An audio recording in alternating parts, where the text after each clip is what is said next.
প্রচার করেননি, প্রচার করেছেন কে? আমাদের নবী মুস্তাফা, নাকি বলছেন? জি। একের পরে এক, দ্বিতীয় তৃতীয় চতুর্থ করে কলেমা পড়তে পড়তে পড়তে একেবারে 11 থেকে 12 জন মুসলমান হতো। কথা বললাম 11 থেকে 12 জন। তো যে ব্যক্তিটা কলেমা পড়বে এই ব্যক্তিটার নাম হচ্ছে হযরত হাফসে বেলাল। জি। বেলালের একটা বাল্য বন্ধু ছিল, ছোট্ট কালের একটা ফ্রেন্ড ছিল। তো উনি নবীর কলেমা পড়ে মুসলমান হয়ে গেছে।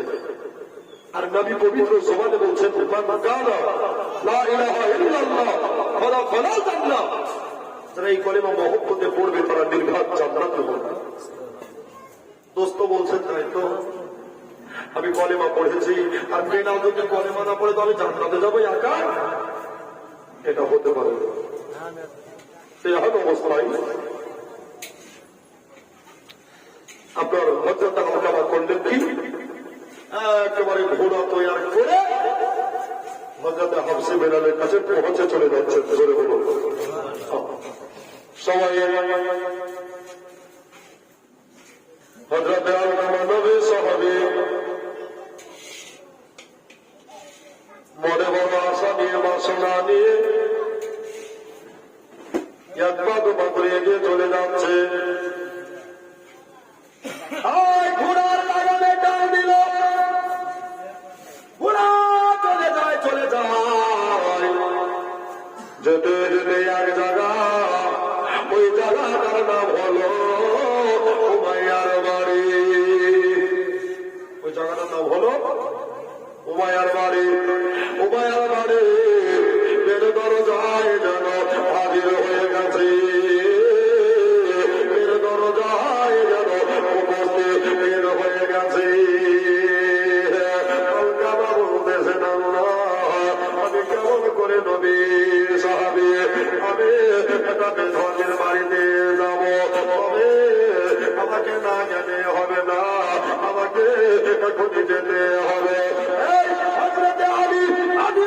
ভিতরে বলেছে তোমরা পরটাকে এতটাই কাছে রাখো, তার দিকে সালাম ফিরিয়েছ, তার দিকে সালাম ফিরাবে, এই আশা তোমরা খবরদার জানে করিও না।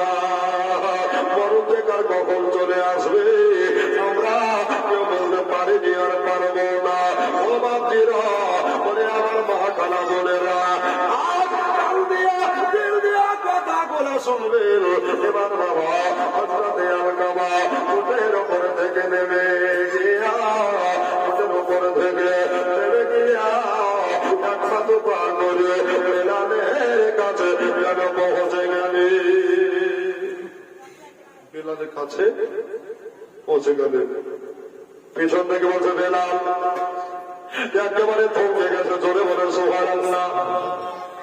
এই অনেকদিন পরে দেখা হলো, সেই বাচ্চা কালে বাপ্পার কালে খেলাধুলা করেছি, আজকে দীর্ঘ কয়েক বছর পরে তোমার সঙ্গে আমার মোলাকাত হলো।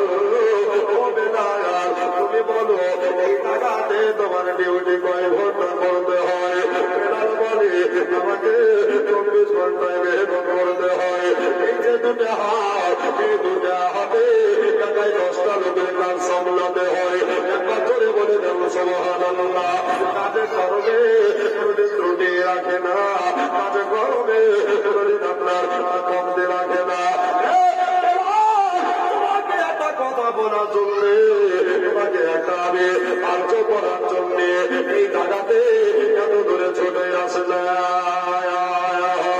বেলাল বলে আলকামা, তোমাকে একটা কথা বলি, এটা তো আমার বাড়ি নয়, এটা তো আমার ঘর নয়।